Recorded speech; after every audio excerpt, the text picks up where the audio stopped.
In this video, we're going to be discussing how to increase the number of people who are already finding your website on Google, how to increase the number of people who click on your website link there in Google. So I want to show you here, let's just say sermon on Mark. Someone types this in and you have a sermon on Mark. Okay, let's go down here and let's look at what this is. And now I know a lot of media team people, communications people are probably going to be watching this. This is also made for pastor.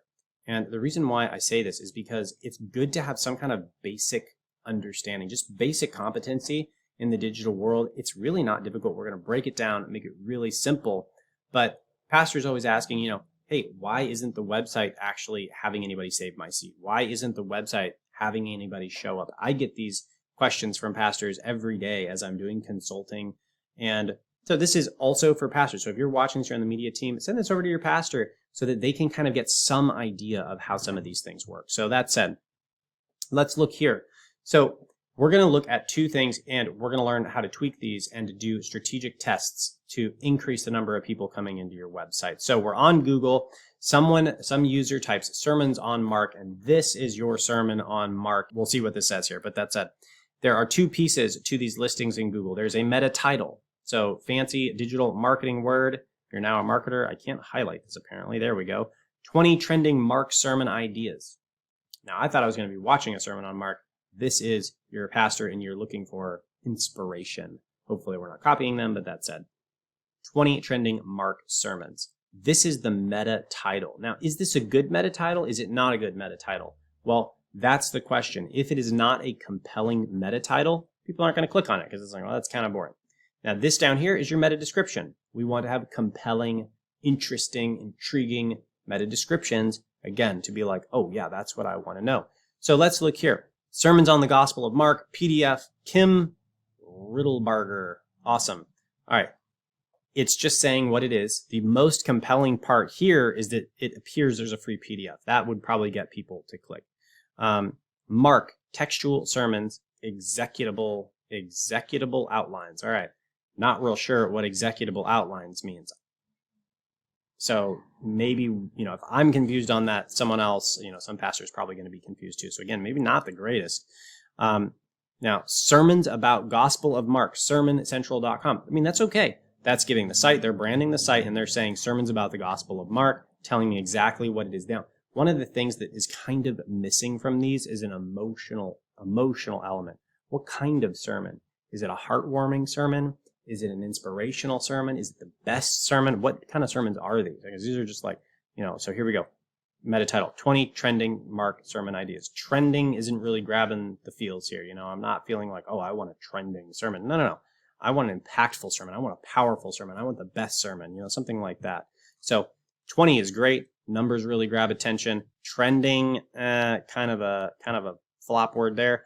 Mark sermon ideas, not bad. But we can also use the rest of this space. You'll notice we've got more space to use. We want to communicate as much as we can because, look, we only get this much space to convince them to click. And that's what we're talking about in this video, click-through rate. Now, here we have meta description. Is it convincing? Is it not? Well, let's look. Our sermon ideas on Mark will help you preach a powerful message on Jesus as the Son of God, preach on topics including discipleship, Jesus as a teacher, Okay. That's, it's fairly convincing. I understand what they're doing, and okay, I could get on board with that. Now look at this one, though, over at Riddlebarger here.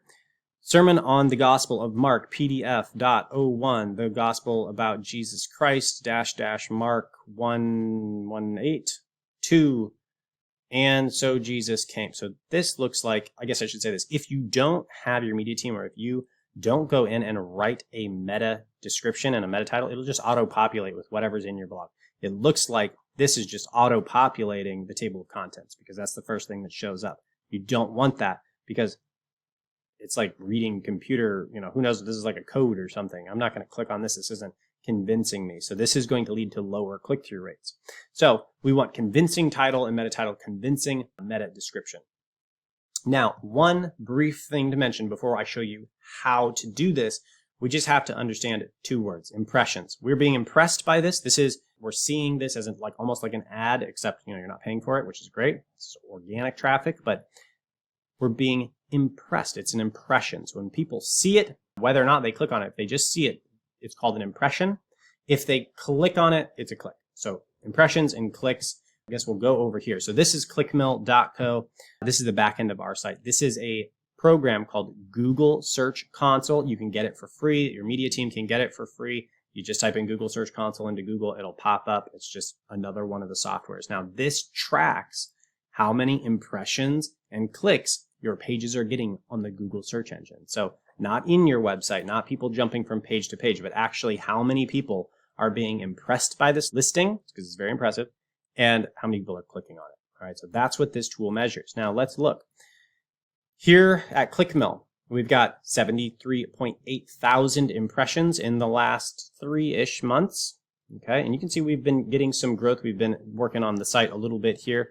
We've had 300 clicks. I'm rounding. Now, the click-through rate here, 0.4%. Now, what is a good click-through rate? Well, let me say this. Click-through rate is just the number of clicks divided by the number of impressions. It is the rate at which someone who is impressed by your listing clicks on it. So here you can see if you take those and you divide them, you get 0.4. What is good? It kind of depends on, do you rank on the top of page 1 or the bottom of page 10, which is 100. So you get 1 to 100 in the listings here. Well, if you're on page 1, you're probably going to get at least a 25% click-through rate. Almost everybody just goes to the first page. Now, if you're ranking on a lower page, which is, that's where you start when you're a smaller site, you're going to be getting much smaller numbers than that. So you can see here, we're not the largest site, and we're working on click-through rate as well. Now, 0.4%. So I would say average something respectable, probably 3%. And if you have 3, then 4%, that kind of thing. So that said, average site click-through rate 0.4. Well, we want to get that up. What is one strategy we're using to do that? And again, you can see that these strategies have been working. We're getting some additional clicks and impressions. Actually, it's doubled. So that's great over the last month and a half or so. Now, what you do is you come in here and you see clicks and impressions, and we're going to turn on the click-through rate. So you'll see here, church marketing. This is kind of the largest post on our site. And you can see we have 70 clicks over the last 3 months. Well, that is fairly substantial. That is obviously the largest piece of content that is really attracting people into the site. Now, the click-through rate, 0.3%, I would love to see this at 1%, 2%, 3% moving forward. So what do? Well, firstly, let's look at this one. Bad habits that kill church growth. We also have 60 clicks, so this one's working well. 6.4%. So this one is higher than what we might say is fairly decent, especially for a smaller site. We're a fairly small service site. So that said, 6.4%. Well, that's good. So what we can do is we can look these up and see, hey, what does this page look like on Google? What's working good with this site? What is convincing people to click? Let's go look at our meta title, meta description, and take notes on what is actually working. And then let's go and see if this page that we want to increase the click-through rate on is using those strategies, or if maybe it's just auto-filling, the description or the title or something. So let's actually look this up. So you'll see in the URL, we're trying to rank for the keyword church marketing. We want people looking up church marketing to be clicking on this post. Now, that is one of the most competitive kind of keyword searches in our industry. So that's going to be a harder one to rank for, which is why, the click-through rate isn't the highest. And we're going to the article. Well, here's the article if anybody's interested. Okay, site, how you look at it on Google is you type site, and then the URL, and watch, here we go. So you'll see clickmill.co/church marketing. Okay, so example. You'll notice first thing, meta title, not using the whole space. Look at all these down here. These are also the same blog with other headings, other sections. But that said, we're not using the whole space. Now, another thing here, we don't have the keyword in it, church marketing. We have digital marketing for churches, which is similar, but it's not the same keyword. And that is very likely one reason why people aren't clicking on it. They look up church marketing, they see digital marketing for churches, they just click on one that says church marketing. So we definitely want to update the title here. And not only that, digital marketing for churches. Where's the number? Where's the appeal? Where's that emotional, heart grab type of thing? Well, it's not in here. So that's something worth updating as well. A church marketing strategy can open up creative possibilities you didn't even know existed. Now, this is autofilling. So this isn't even something that was intentionally written at some point in our process. This got overlooked. So let's look at how we changed it. So I'm going to show you the back end of the blog here. So this is where the blog is housed on our site. And this is a SEO tool. If you have WordPress, you're probably using this. But either way, your media team will know what tool the SEO thing's going. So you'll see, we didn't want to target for digital marketing for churches. So we put in our focus key phrase or our focus keyword, church marketing. Okay. So we come down here. This gives me a little mini result of what it looks like on the meta title and meta description on mobile. And I can see here on the desktop. And so you can see what that looks like. Okay. So here's the new SEO title that we will be testing. 22 best church marketing strategies. Oh, best. Ooh. Or how about powerful? You know, honestly, I kind of like powerful better. Okay, that's long, and that's why I didn't go with that. I'm kind of hitting my limit, so we're going to stick with best.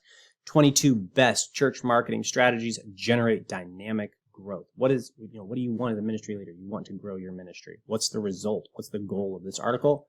Growth. So we've got the keyword in here. Now we have best, which is an emotional kind of connecting term there. We've got number 22. We do have 22 strategies in here, and they're all kind of connected in a logical sequence. And then we also have the year. And the year here is going to attract attention because what happens? It's like, you go church marketing and you search and you find, 30 best church marketing strategies, 22 best church marketing strategies. That's ours. 10 best church marketing strategies. But one of them says 2022. Well, what's the difference? Well, that one was written this year. Let's click on that. So that has been shown to also increase click-through rates in a number of different digital marketing studies.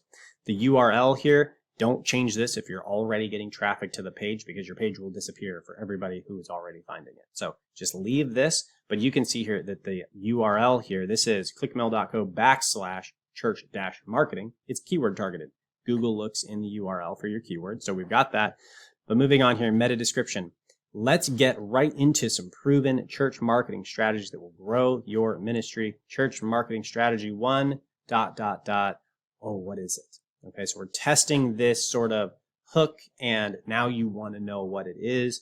And if this works, great. If it doesn't, we're going to come right back and we're going to test this again in another month and give it another shot. And at some point, we will, it's just a matter, it's a scientific experiment. The click-through rate will go up. So hopefully this is helpful for your ministry. Send this over to your media team and have them spend a little bit of time once a month working on those meta titles and meta descriptions to make them really appealing. And you'll start seeing that you're getting more people into your website. Don't stop now. We have tons of other videos for you to watch and learn how to reach more people more effectively. If you love this video and you don't want to miss out on what we have coming up for you next, go ahead, like this video, subscribe to our channel, and ring the bell to keep up to date with our newest content. If you want to work with Clickmill personally, head on over to clickmill.co where you can learn more about our proven ministry marketing strategies. I look forward to seeing you in the very next video.